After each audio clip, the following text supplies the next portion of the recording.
Our topic for today guys is fundamentals of processor. So daghan begini og kuan ang processors guys kining mga sanga-sanga ba so minalatag may guys para kapasar ta tanan.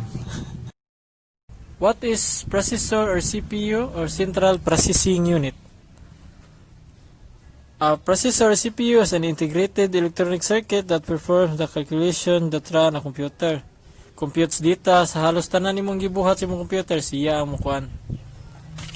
Regardless ra po na siya guys kung bag-o ba or bag-o bag brand or model ang imong processor.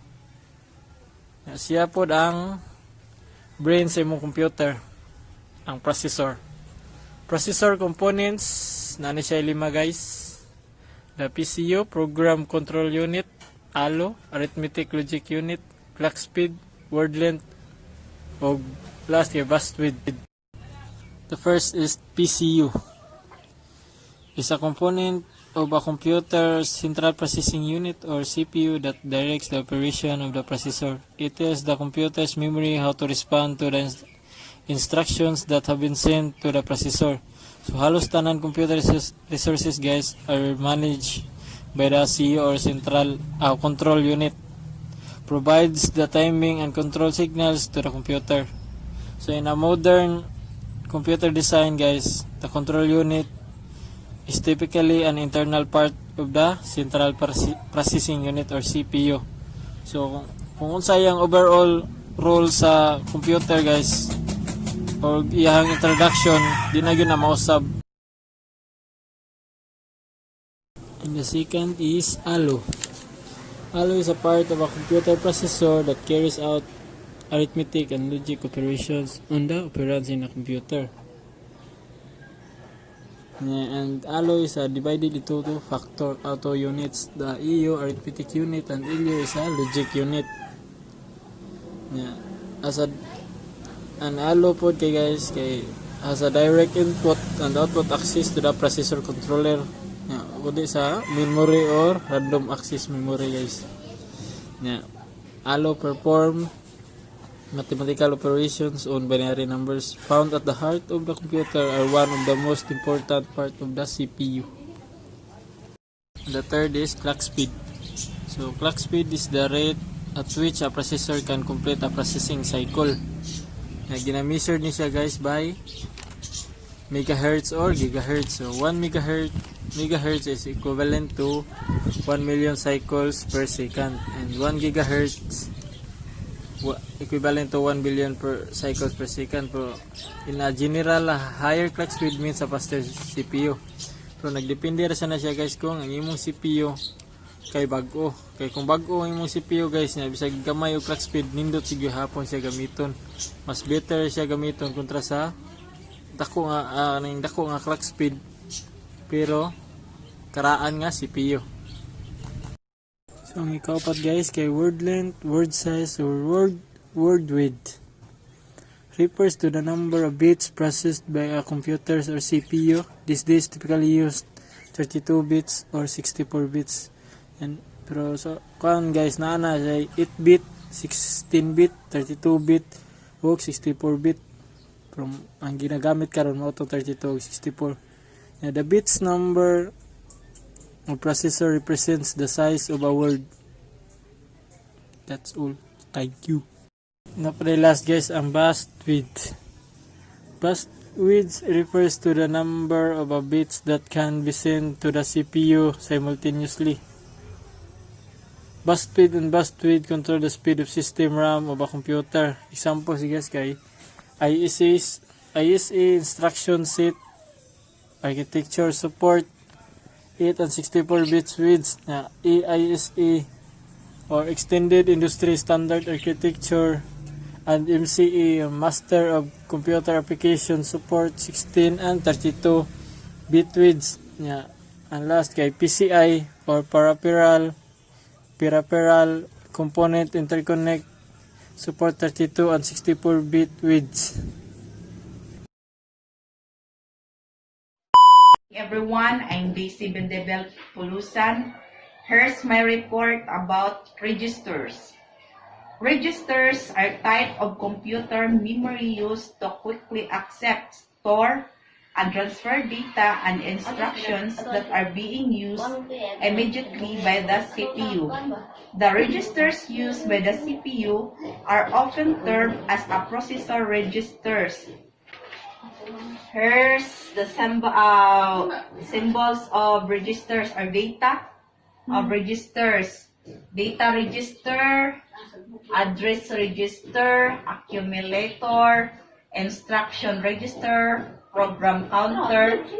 Ang iyang symbol sa data register, DR, then address register, AR, accumulator, AC, instructor register, IR, program counter, PC. Number of bits of data register is 16.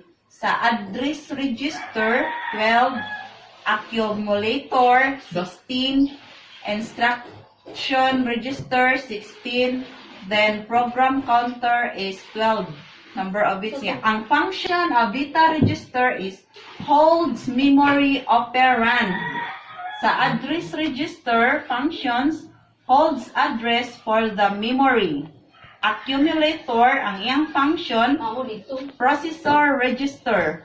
Then, instruction register, ang iyang function, holds instruction code.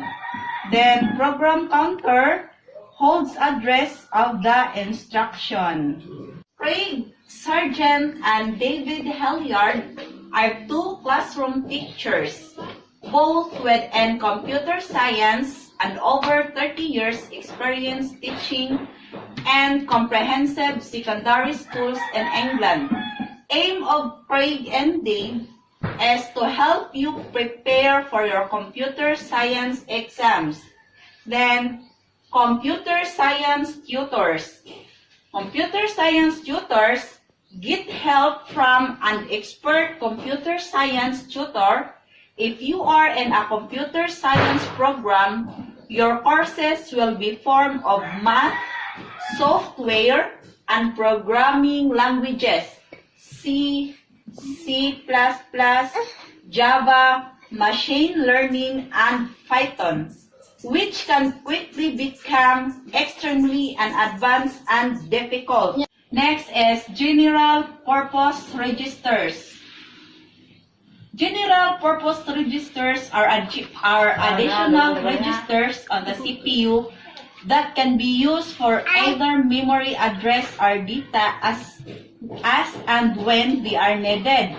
An example would be to store current register contents when tree has been uninterrupted.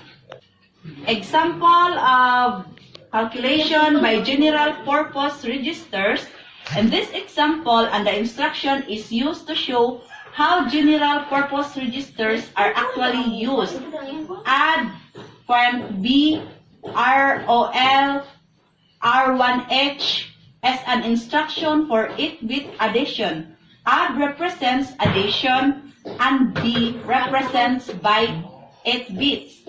The contents of the R1H and ROL are added and the results are stored in the R1H. This will not influence the A1 or R1L. Only 8-bit results are obtained. Calculation.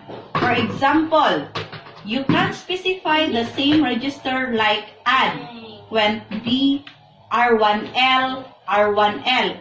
In this case, the R1L is doubled. Add W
Good day, everyone.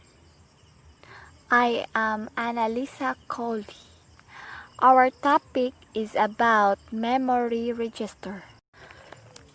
First is memory address register. Memory address register. In a computer, the memory address register, or MAR, is the CPU register that either stores the memory address from which data will be fetched to the CPU or the address to which data will be sent and stored. In the other words, memory address register holds the memory location of data that need to be succeeded. When reading from the memory, data addressed by memory address register is fed into the MDR, memory data register, and then used by the CPU.